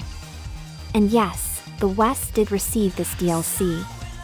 It's nothing too special, but hey, another PSO2 thing in the West, before it even released. Of course, you knew this was coming. In late December of 2016, a Persona 5 scratch was added, just 3 months after the game's release over in Japan. The outfits included Joker, both uniform and Phantom Thief, alongside the outfits for Ann, Makoto, and Futaba. You could also get a statue of Arsene, 2 posters, and, of course, the Battle Themes music CD. But we're not done with Persona, as 2 new games were coming out, and needed some more advertising. Well, they weren't role-playing games. But it was the perfect excuse to create some Persona 3 outfits. Although it did add Haru from Persona 5, the main focus was on Persona 3, with the protagonist, Elizabeth, Mitsuru, Yukari, and Robot Girl Aegis all getting outfits. Outside of the mag, and a shitload of music from both games, it also added a ton of dance emotes. With all those dance moves, they sure could hold a concert. Which is why there were not 1, but 2 collaboration concerts. For a limited time, 2 separate Persona concerts were added to the game, one focusing on Persona 3 with Mass Destruction, and the other focusing on Persona 5 with Rivers in the Desert. And you'd get a Morgana suit for attending both. But there was one more Persona game that needed some promotion. Persona Q2 was a crossover game with 2 new characters exclusive to the story, so maybe they'd add something related to them. Mission accomplished. Now let's work on the Persona 4 outfits.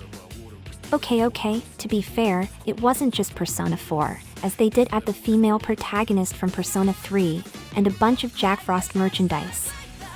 Bundle this together with the remaining emotes, all the battle themes you could ask for, and tons of posters, and you leave Persona fans very happy with the final collaboration. And happy they are, because all the Persona scratches and concerts made it to the West, safe and sound. Of course, something just snuck by, and now I have to talk about it. It was in June, but there was a collab with a Japanese internet cafe called Dice. The collab was in all their stores, and had special PSO2 Internet Hour packs, which would net you both physical and in-game goods. There's a certain charm about a candy container, shaped like a rare drop booster.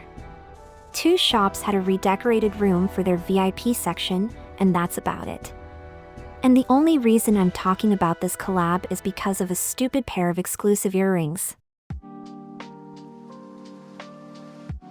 Even though 2016 scaled back the collaborations, it did have some great stuff. Again, most of these never made it to the West, but we did get Persona, which is why every picture here is about Persona. Still, Final Fantasy XIV and the final boss concert might be the most insane collabs I've heard of so far, and we're only halfway there, so, on to 2017. Merely 2 weeks after the launch of Nier Automata in Japan, a PSO2 scratch would go live, offering the now iconic outfits for 2B, 9S, and 8-2. Special shout out towards the cool weapon camos, where you're always carrying another weapon on your back. The scratch also has 2 mags, a music CD, poster, and emote, and thankfully for us, this did make it to the English servers in its entirety. But unlike Japan, they were released as 3 different DLC packs, each one focusing on a single character. The miscellaneous items like accessories and mags were split across the 3 packs, but thankfully, all these items were tradable on the player shops.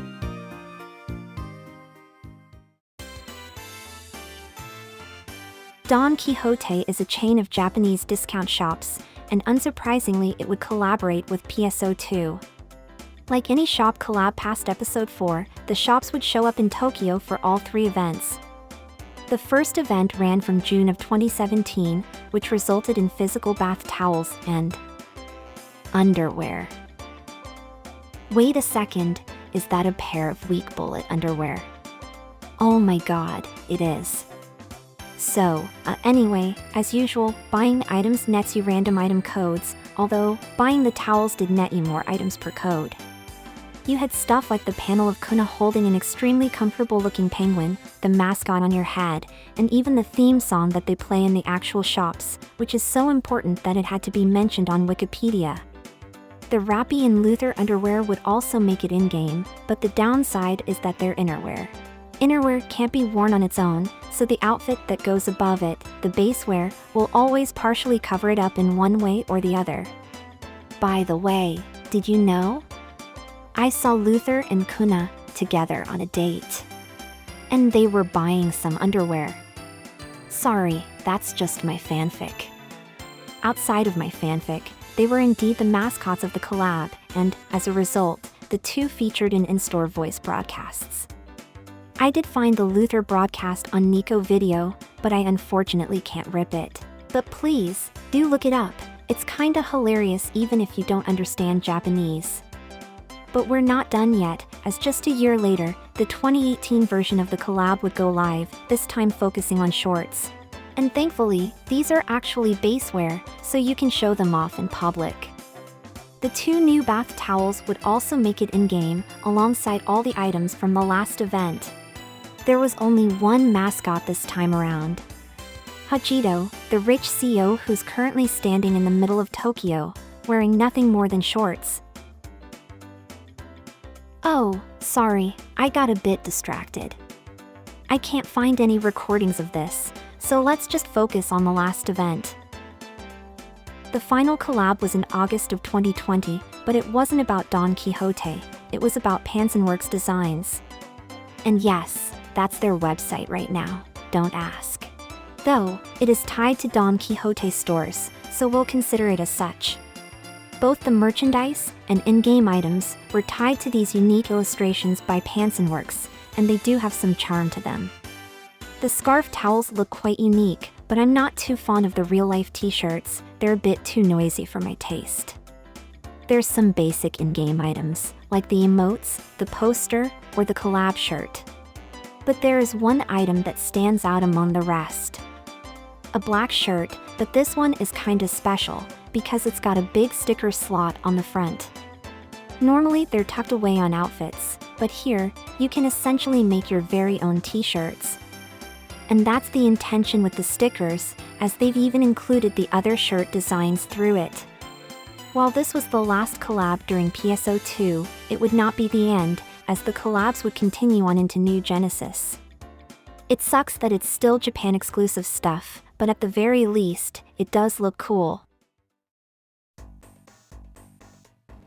Model kit enjoyers got to enjoy not one, but 2 entire scratches dedicated to Kodabuyika's frame arms, and they weirdly enough did make it to the English servers. The first scratch came out in June of 2017, and only focused on Stylet and the girl Stylet. Some nice goodies included the mag, weapon camos, panel, the emote, and music CDs. We sure didn't receive these in the West, but anyway. About 6 months later, in January 2018, the previous collab would lead into the creation of a new Frame Arms Girls model kit, stylized around the red AIS. It's mostly a reskin with some PSO2 stickers, but it's a nice thing to see regardless. You probably can't find one today either, so let's just focus on the final scratch. August of 2018 would see Baselard and Gurai added to the list, resulting in a lot of cast parts and outfits. This resulted in more mags, panels, and weapon camos. There wasn't any music CDs this time around, so I'm confident that the States got everything from this scratch. Now that I think about it, Virtual On, Masaki Apsy, and now Frame Arms were all tied to model kits manufactured by Kotobukiya.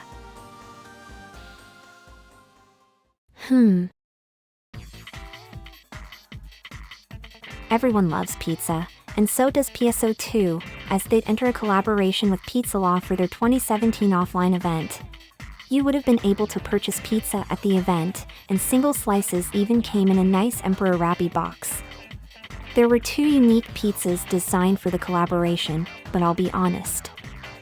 They kinda look disgusting. But at the very least, the pizza emote was given out to those who attended the event, not for buying a pizza. Also, wow, he's lifting the box and eating it at the same time. Sometime in October, there was an atelier scratch with a lot of floor mats. I don't have much to say, it is just a typical collaboration scratch. I mean, sure, there's a very cool camo and mag, but you can't really write much beyond that. In other news, this scratch had a skeleton behind a paywall. Just thought I'd mention it. Alright Yvonne, what did you do this time? I know, I forgot the 2013 collab. It came from the exact same issue as the Final Fantasy interview. It was a mag of their mascot. There was also a Dengeki Bazooka mag in 2016, and I have no clue what I'm looking at. Anyway, let's focus on the more interesting. Oh sorry, hang on. I totally forgot about this Final Fantasy XIV crossover poster, which was exclusive to Dengeki magazine. So anyway, we can focus on, oh come on, how is that even Dengeki related? Alright, point taken. So, could we please carry on with the main event? Wait, is that an HTC One M8? Wow, yuck. That's not too shabby. And that's not the end of them, those are just the ones I found, but thankfully, that's where the 2017 event comes in, the Dengeki Polytan Carnival. It was an entire event that ran in November 2017, focusing on the magazine's mascot, Polytan. He'd show up as a quest giver, and you'd get his partner card, etc. He'd bring along a huge exchange shop of the previously released items, and new exclusive ones, made for the event. I mean, sure, you had your typical mascot outfits, and gimmicky accessories, even a weird emote. But then you had these weird t-shirts. Well, it turns out that they were fan-made designs from a Dengeki Ran contest, nearly 3 months prior to the event. The ones here are the winners, but there were some interesting nominations. Yes, that is indeed a reindeer suit posing as the Mona Lisa. The event also had the 2 winners of a Dengeki character creation contest held a while back, acting as additional NPCs. But technically that's not all, since they ran 2 additional contests during the event, with the first one being for fan art, where the winners would have their work appear as framed paintings in-game. The other was actually an Alliance accessory design contest, which is the reason why these 3 accessories exist today. Okay, back to the main stuff. You also had special fishing rods and pickaxes, and finally a special urgent quest. Inside a redecorated city area, you had to kill as many enemies as possible within the time limit to get a high score, and was the main method of getting the event currency. The boss crystal was shaped like polytan, and they did recolor 2 bear enemies, but that's pretty much it for the event. Oh right, they did have about 10 pages of their magazine dedicated to the event. It's only because of this PDF that I realized all those previous items were collaboration specific, so thanks. Look, I know what you're thinking. But no, these are just costumes. So, in late November, DOA would collaborate with an appropriately titled Scratch ticket. You had the most recognizable characters in the Scratch, such as Kasumi, Ayane, Marie Rose, and the ninja from Ninja Gaiden. You also have a lot of soft-looking floor mats, but I did hear that ninjas use these as training mats. Jokes aside, the emotes do look very cool, but, as you guessed it, the West wouldn't be tainted by the prospect of extreme beach volleyball. As the year's end approached, the original series of Phantasy Star would make an appearance, in the form of a Scratch ticket. Rolf and Ney from Phantasy Star 2, Reese from Generations of Doom, and Rika from the 4th game all showed up as outfits, alongside their weapon camos, and yes, this made it to the West. The new collabs introduced in 2017 got a bit more out there, but I think Nier Automata was the biggest success. Surprisingly, I rarely hear any discussion of the Dead or Alive collab. But anyway, 2018. In a surprise move, Sega decided to collaborate with, shampoo.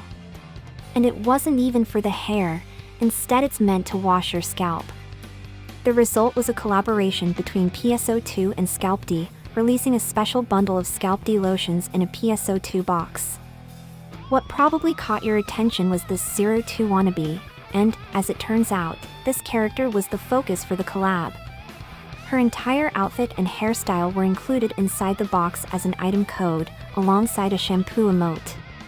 She's just part of a 30th anniversary project to make waifus out of their bottles, and she represents the oily shampoo. In fact, there was an entire interview with somebody over at Scalp D in regards to the collaboration, and there's a surprising amount of interesting tidbits. Like, for example, did you know that Oily didn't even have artwork of her backside, which led to the PSO2 artists to create one? She does look surprisingly cute from behind. It gets even weirder, because apparently, there were 3 other waifus designed for each bottle variant. Well, they're nowhere to be found, at all. I tried searching via image search, and only Dengeki shows up. I thought it was because of the Dengeki watermark, but no, even Oily Tan, without her watermark, fails to show any result that wasn't related to the collaboration.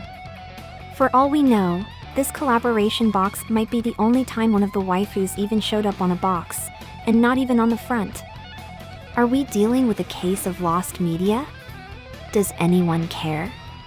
Not me at least. I have other subjects to cover, like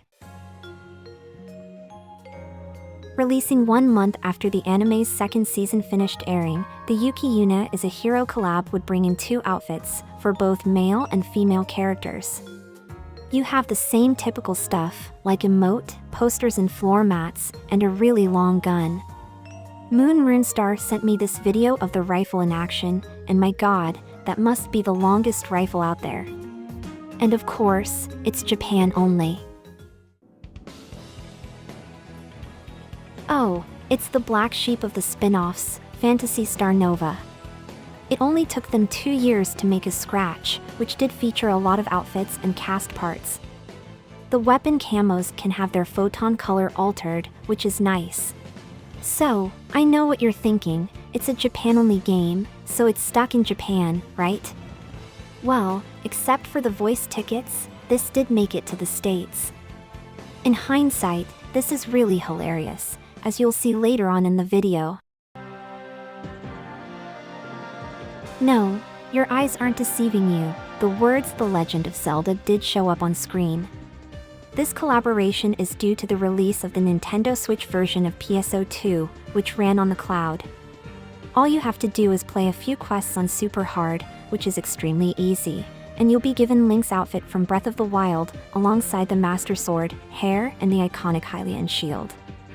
Don't worry, they also made a female Link, after all, this is PSO2 we're talking about. Oh right, since one of the compatible weapon types for the Master Sword is the Gunblade, you can use the Master Sword like a gun. As the Switch version is Japan only, these items are stuck in Japan, but it should still be possible to obtain them today. But you have to be playing from a Nintendo Switch, and not the PC cloud version. Another simple scratch with a popular anime, this time being Re:Zero. You get the outfits for the main cast, alongside a mag form, a poster, and a very cool looking weapon camo. There's also an emote. You can tell that I didn't watch this show. Another anime collaboration, this time with the Beatless anime, which was still airing when the scratch went live. It is nice to see some sci-fi scratches, especially because of the sick-looking camos, but we never got this in the West. It was a bit of a small scratch, so they decided to give a voice ticket and a floor mat to everyone, free of charge. A very nice and welcome gesture. Before you get too excited, that's Nintendo Dream, not Nintendo. It's a Japanese Nintendo magazine, and they had an item code for some unique t-shirt and a hairstyle. Nothing too special otherwise, but it did nearly fly under the radar.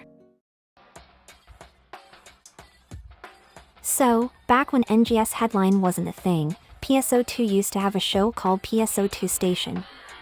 Well, actually, the show PSO2 Station started in 2016, as previously it was just general live streams.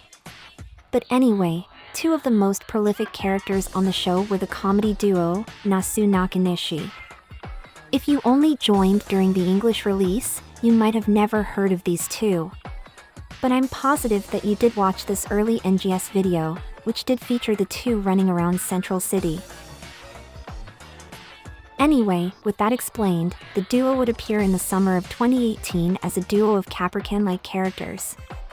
They would have a chance of appearing within the 2018 edition of the seasonal urgent quest, Beach Wars, in an emergency trial. If you complete their trial, you'll receive a food item called... Oh my god. Did we just murder him and serve him on a plate? Oh, I guess eating silly squid people ain't so bad after all. In addition to this, a small cutscene would play on your first visit, and it can be replayed from the Episode 5 event Chronicles.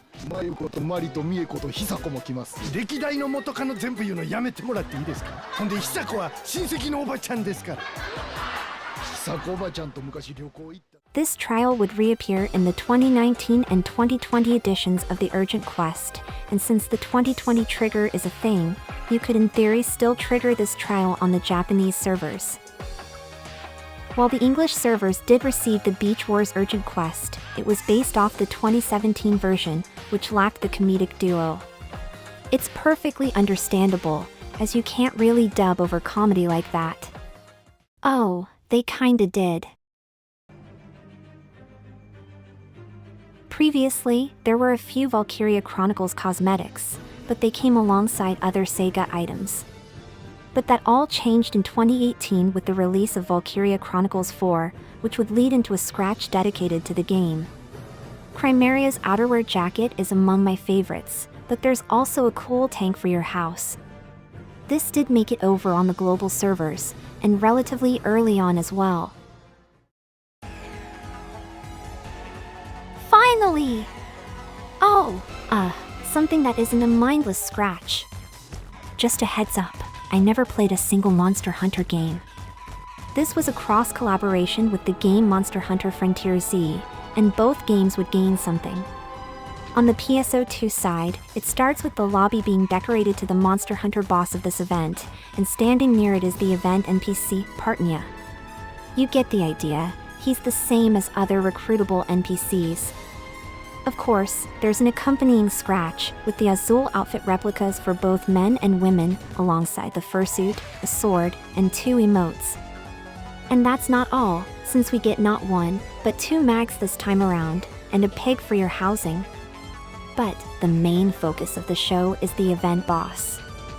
This monster of both fire and ice was a fearsome foe, and would show up primarily in a free field exploration. If you were lucky, the boss could drop a Elzelian trigger, which would let you access a 4-man quest on the backdrop of the tower map from Frontier Z. You also had the ability to carve the boss and its tail for hunting stones, which were used to buy a selection of cosmetics and items.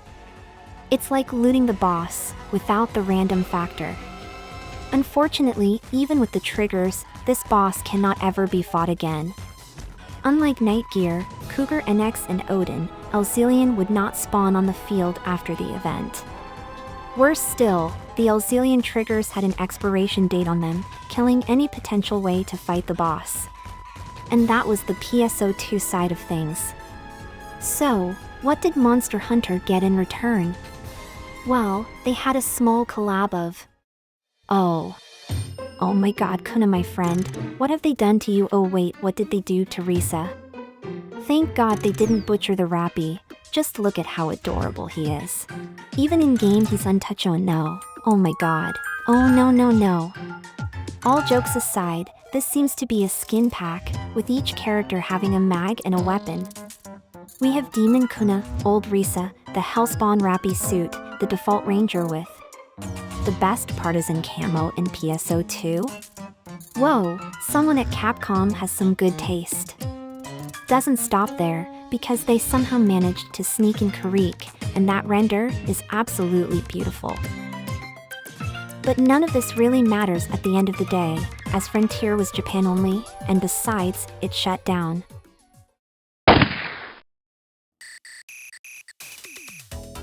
You all know about Lawson, and that signature outfit.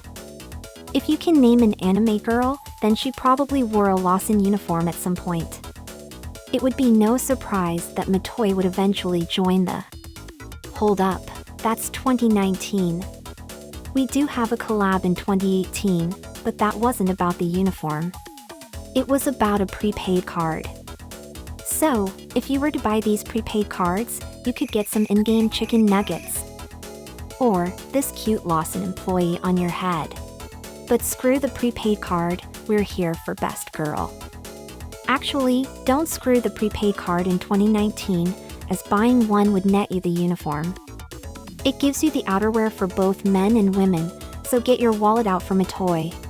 And because it's more than a prepaid card event, they added Lawson shops to the Tokyo areas in-game, just like every other shop and apparel event after Episode 4. If you were to buy a certain amount of sweets, then you could also claim this Lawson sign emote. There was also a floor mat for buying a Matoi mouse pad that came alongside a Ponta Points card. And to top it off, the Lawson International Exhibition Center, located in Tokyo, would also house special PSO2 goods. It was only available for 3 days, but you could get some fridge magnets, t-shirts, scarves, and acrylic statues. There weren't item codes in these though, so you weren't missing out if you couldn't go there. Besides, you could even order them online. How generous! And that's it for Lawson, as the next event would be in New Genesis, but that's outside the scope of this video. Actually, in an ironic twist, the NGS items did make it to the West, most likely due to the generic design. Now, this next entry has no item codes, it was basically physical merch only. But it's just one of those things that you got to make an exception for. But be warned. If creepy dolls aren't your thing, then pause the video and grab your nearby Dakamakura. Hold it tight, because things are going to get quite creepy.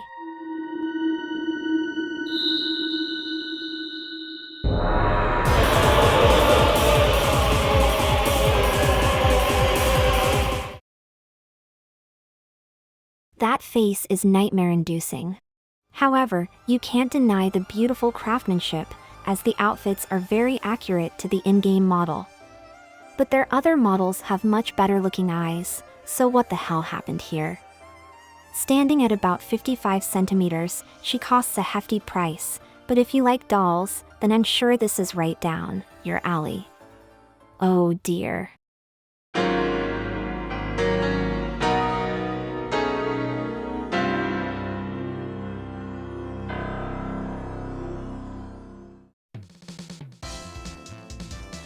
A series of PSO2 pop-up shops would show up thanks to Marui's 0101 chain. There were 3 different shops, alongside an online store, and you could obtain some very good-looking merchandise. I do like that Persona sweatshirt, but there are some other stylish items, including a bag with the logo that appears when using orbit weapons, a stunning leather mouse pad, and a pair of ARC's branded headphones. Some items do look like scams though. In any case, if you were to purchase 3,000 yen worth of goods at once, you'd receive some booster items, and the 0101 emote at a later date. It's basically a PR pose emote with an added backdrop, but it does make you look like a fashion model. Surprisingly, it took until 2018 for a collaboration with Noodles, this one being Butakim. Every cup of noodles would have an item code, and it would contain 1 random item out of the 4 for the event. These included a booster item in the form of Butakim, a sticker, a head plushie, and the Butakim emote. It honestly reminds me of those cereal promotions, kinda neat. This was the first Phantasy Star game that I played. We can ignore this one. It is a relic now, but I had good times playing a ranger. So I unfortunately have to report that an entire exchange shop full of Phantasy Star Zero items never made it to the West. Of all the Phantasy Star collabs, why this one? I'm guessing they didn't have time to add them with a bundle during base, which is an utter shame. It probably isn't too hard to re-implement the exchange shop on the English servers, but with NGS out, it's sadly going to be unlikely. Here's another gacha game collaboration, but this time it's one made by Sega. It basically focuses on a single character, with 2 different outfits, 2 posters. And that's it. Obviously, it includes the hairstyles and accessories, but still, quite limited. However, this was a cross-collaboration, and a few PSO2 characters would show up in-game. They even went and added Dio Hyunal and Dark Falls Luther as bosses, and to be fair, it does have some nice 3D models for a mobile game. You had Io, Kuna, and Mitoi as recruitable characters, and I'd like to say more, but the game did shut down in 2019. And so, another one bites the dust. Actually, there is one more thing to note. The collaboration never made it to the West, for obvious reasons. But during New Genesis, they would release an accessory scratch early on, and, as a result, a single accessory did cross over to America. And to end the year, there was a collaboration with Wasa Beef. It's structured in the exact same manner as the Butakim collaboration, down to the same types of items. The item buffs are also the same, so they probably share the same nutritional value for ARC's operatives. A nice treat to finish 2018. A shockingly packed year, including the most surprising collaboration of them all, Zelda. But with 1 or 2 exceptions, a lot of these are pretty much padding, so let's check out 2019 and see if they can bring in some big names once more. Just as a heads up, I won't waste too much time on scratch-only collaborations. There's only so much you can say about them. So, is it wrong to pick up girls in a dungeon? Okay, so about the scratch, it does feature the originator of the boobs held by a flimsy ribbon trend, Hestia, and her simp follower. It does feature quite a lewd floor mat, and a toothbrush emote. Thank God it's not on the English servers, Could you imagine people committing acts of toothbrushery? Village Vanguard is a chain of bookstores in Japan, and I must specify bookstore for a reason. This collab has nothing in common with books. This is all about canned curry and round pillows. From a bookstore, might I remind you. But judging by the pictures, I'm not even sure if they're bookstores. If you bought the curry or cushions, you could randomly get in-game spoons, or this cushion sit emote. I do find the emote a bit hilarious, but I don't know why. Or maybe I do. Each curry also has a different flavor based on their damage type, leading to each booster affecting only a single one of the 3 stats. The pack in Silver Spoon also had a small chance of being golden, because everyone has been conditioned to random luck. Still, a nice oddball collaboration that remained Japan only. Here's another anime scratch, focused on the Nahona series. I do like some of the accessories, and it's pretty notable for bringing 4 different weapon camos, 2 of them being usable by partisans. Of course, you have your posters, but they also threw in 3 different emotes with spell circles. Everyone loves spell circles. It's stuck in Japan, by the way. I wanted to do a joke like this, but the King of Fighters scratch is pretty good, so I'll just give you the nudes. With not a single poser in sight, we instead get 5 faithfully reproduced outfits from the legendary Rooster, and yes, this includes the legend herself. And yes, they boobs as they should. And if spilt trucks ain't your thing, there's 4 some different emoticons to caress your flaming jugs onto your enemy's Crawford Gorge. And as punily as ever, the breast would never give their sandbags to the hot dogs.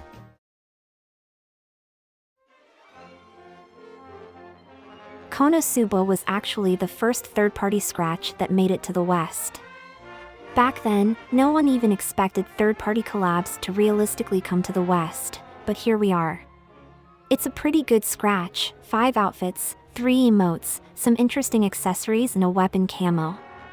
I actually didn't watch the show myself, but I've heard great things about the comedy, which you can tell through the strange emotes.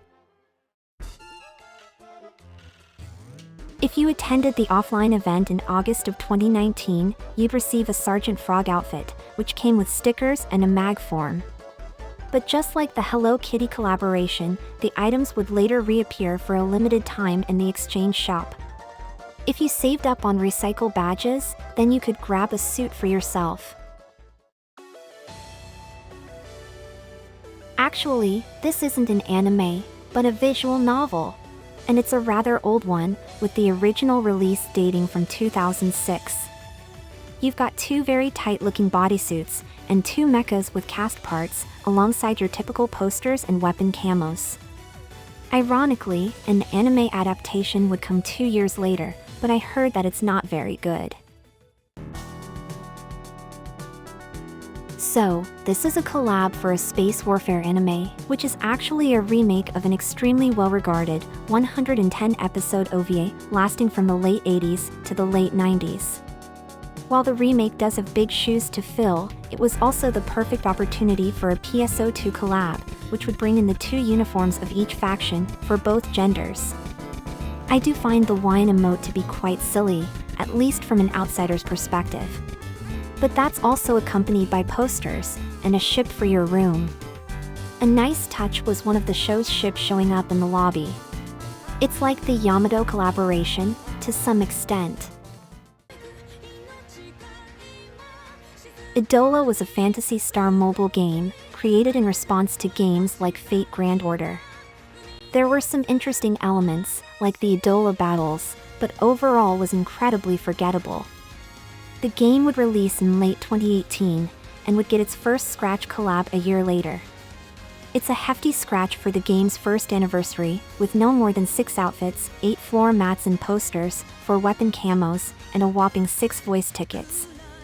With the exception of the voice tickets, the West would receive this scratch.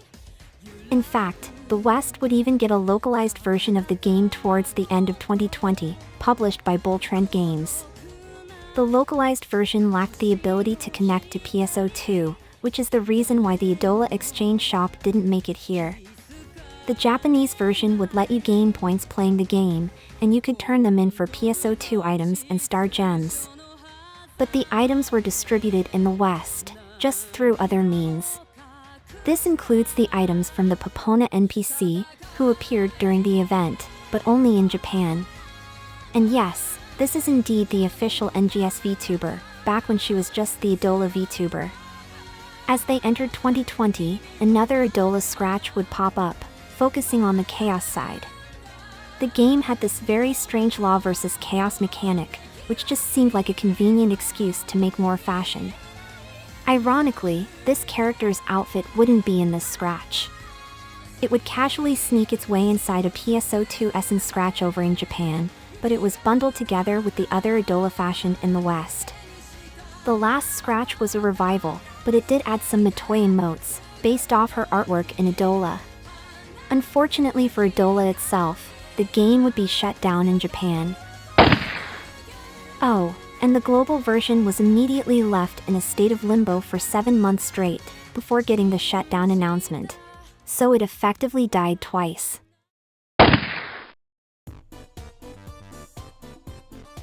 The Perrier collaboration is both the first and the last collaboration with a French product. If you were to buy Perrier bottles from Don Quixote, you'd receive one of 4 random Perrier items in-game. This includes a booster item, sticker, a Perrier bottle accessory for those on the go, and a Perrier emote, where you drink up this glorious French fizzy water. Interestingly, you could order Perrier bundles with the item code on the Nestle website, and they had, 24 item codes? Might want to take the translation a bit with a grain of salt. As you know, I'm French, and seeing something from my country, in what was a Japan-only game, does feel nice. But despite the international prominence of Perrier, there's just no way they'd release this on the English servers, especially since it involved physical goods. Evangelion was the heavy-hitter collab to close off 2019.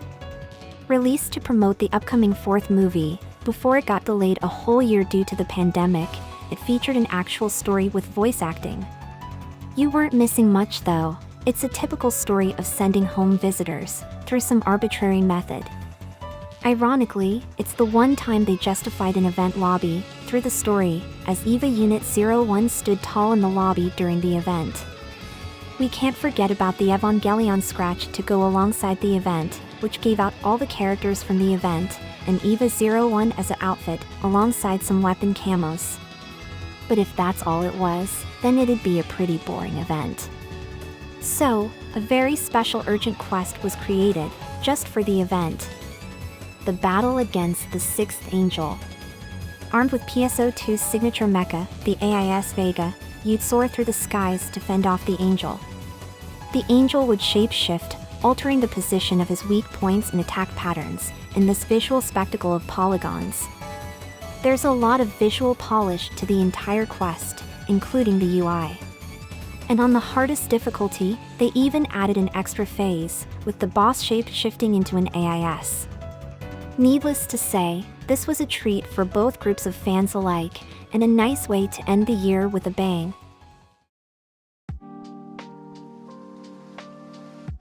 "2019 was focusing heavily on pure AC scratches, at least for the new collaborations.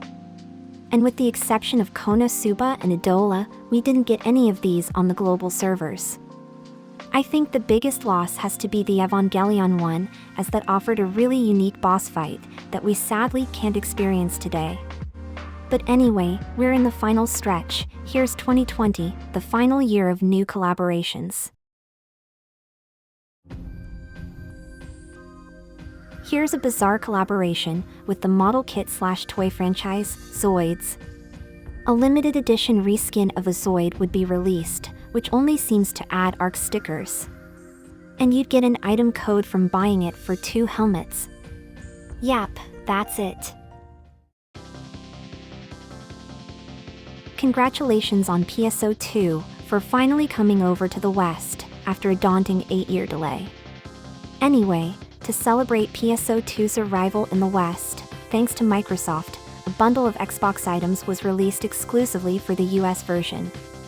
If you had a subscription to Game Pass Ultimate, you could claim some Xbox outfits, a controller accessory, and 2 emotes to spell out Xbox.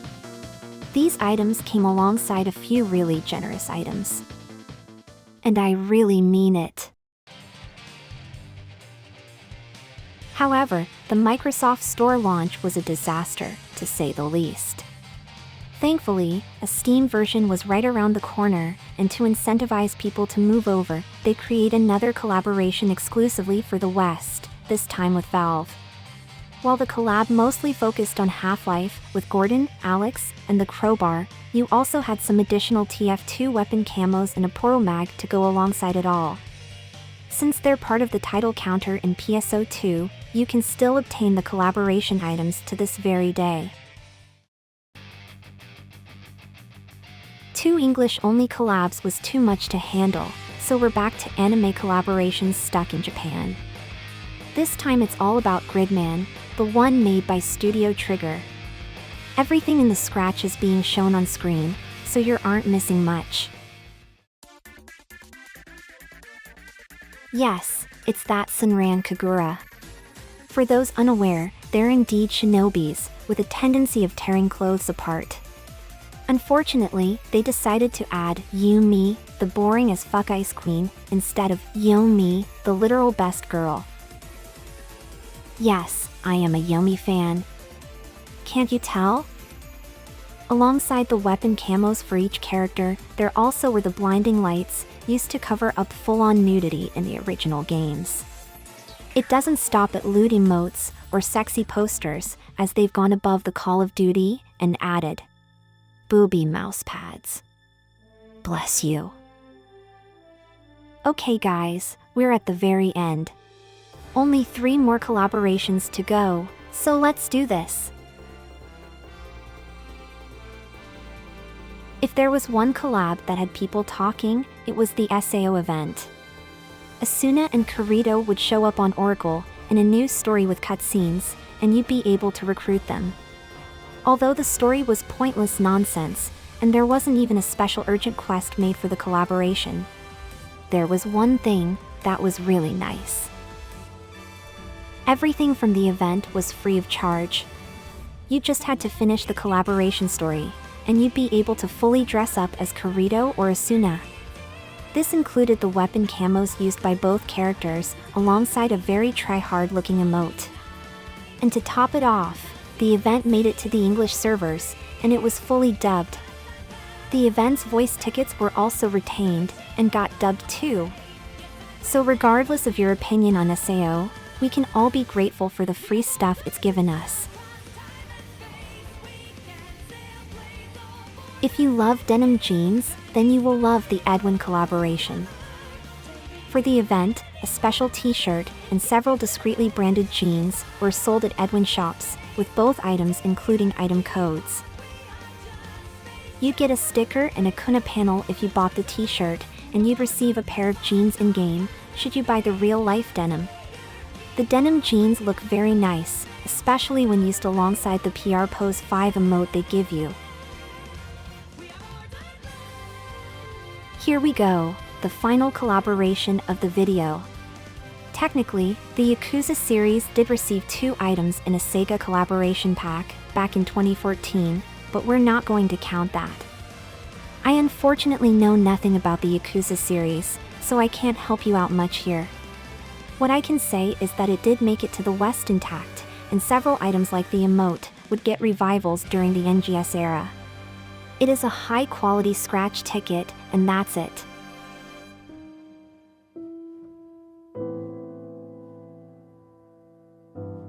Holy shit, it's finally over. I'm so glad this is over. It took about a month and a half of after-work work and research. I used to make 2-minute videos before.